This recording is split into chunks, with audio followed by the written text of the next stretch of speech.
নাও এবার তুমি যাও, আমার অনেক কাজ রয়েছে। শর্মিষ্ঠা উঠে বসলো, তারপর রনিকে বলল, আমি আর আসবো না তোমার কাছে, প্লিজ আসবে না?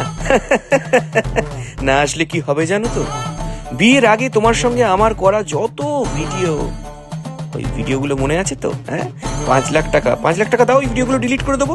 আর না হলে তোমাকে এখানে আসতে হবে, না হলে সব ভিডিও, সব ছবি যেগুলো আমি চুপি চুপি করে রেখেছি ওগুলো ভাইরাল করে দেবো।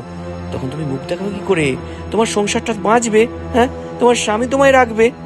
আচ্ছা, এত কথা বাড়িয়ে লাভ নেই, যাও এখন তুমি যাও, আর পরের দিন যে টাইমে বলবো সেই টাইমে চলে আসবে, কেমন?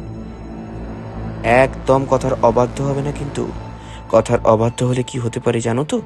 যাও যাও যাও, দেরি করো না, অনেকটা দেরি হয়ে গেল, আমার আবার অনেকগুলো কাজ রয়েছে। শর্মিষ্ঠা উঠে সেখান থেকে নেমে দাঁড়ালো। রনির সঙ্গে তার সম্পর্ক ছিল বেশ অনেক দিনের, কিন্তু রনি ইচ্ছাকৃতভাবে সম্পর্কটা শেষ করে। শর্মিষ্ঠার বিয়ে হয়ে যায়। বিয়ের কিছু বছর পরেই রনি ওকে পুরনো ছবি ভিডিও দিয়ে ব্ল্যাকমেল করতে থাকে। শর্মিষ্ঠা সেদিন তো বেরিয়ে গেল, সেদিন তো চলে গেল, কিন্তু স্বামীর কাছে গিয়ে কি করে মুখ দেখাবে? সে দিনের পর দিন একটা সরল সাধারণ মানুষকে ঠকাচ্ছে। কি গো, কোথায় গিয়েছিলে? বাপের বাড়ি গিয়েছিলে? এত দেরি হলো? এ কি, তোমার হাতে কি হয়েছে? কি করে হলো এটা? শর্মিষ্ঠার মনে পড়লো ওই খারাপ ছেলে রনি ওকে কষ্ট দিয়েছে, কিন্তু শর্মিষ্ঠা কি বলে ম্যানেজ দেবে? সে বলল রান্না করতে গিয়ে পুড়ে গেছে, ওই বাপের বাড়িতে রান্না করছিলাম। ওহো, কি করে যে কি করো না তুমি! চলো চলো চলো, আমি তোমাকে এটা ওষুধ লাগিয়ে দিই, চলো। সেদিন সেদিন সন্ধেবেলা রনি বসে ফোনে কিছু একটা করছে, কিছু একটা ভিডিও দেখছে এই শর্মিষ্ঠার সঙ্গে, আগের ভিডিওগুলো। সেই সময় একটা আওয়াজ শুনতে পায়, ঘরে কে যেন পড়ে গেল। রনির ঘরে রয়েছে রনির বোন। রনির বোন মাটিতে পড়ে গেছে। কি হয়েছে ওর? একটা আওয়াজ শুনতে পেয়ে রনি সেখান থেকে দৌড়ে প্রীতির কাছে গেল। গিয়ে দেখে প্রীতি মাটিতে পড়ে রয়েছে। প্রীতি কিছু একটা খেয়েছে। কিরে, এই কি হয়েছে তোর? এই কথা বলছিস না কেন? তোর কি হয়েছে বল, আমাকে বল, তুই কি খেয়েছিস?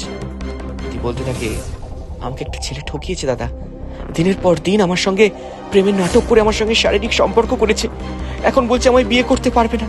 ওর সন্তান আমার পেটে, আমি কি করে বেঁচে থাকবো বলতো? তাই আমি নিজেকে শেষ করছি।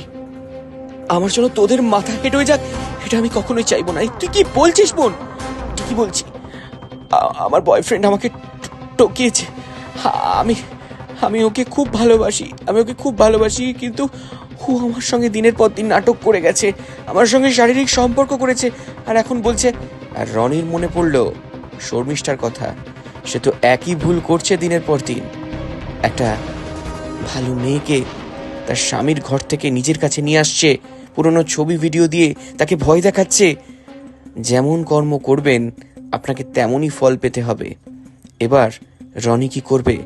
এই গল্পের পরবর্তী পর্ব নিয়ে আমরা খুব তাড়াতাড়ি ফিরছি। ততক্ষণ সুস্থ থাকুন, সতর্ক থাকুন। রনির মনে পড়ছে সে শর্মিষ্ঠার সঙ্গে একই ব্যবহার করে, আর আজ তার বোনের সঙ্গে একই রকম ঘটনা ঘটলো। শোন, তুই বেঁচে যাবি, তুই ঠিক হয়ে যাবি, আমি তোর কিচ্ছু হতে দেবো না। আমি বুঝেছি তোর সঙ্গে কেন এমন হয়েছে, সবটা আমার ভুল। দাদা দাদা, আমাকে বাঁচা। পরের পর্বের জন্য অপেক্ষা করুন, খুব তাড়াতাড়ি ফিরছি আমরা পরের পর্ব নিয়ে।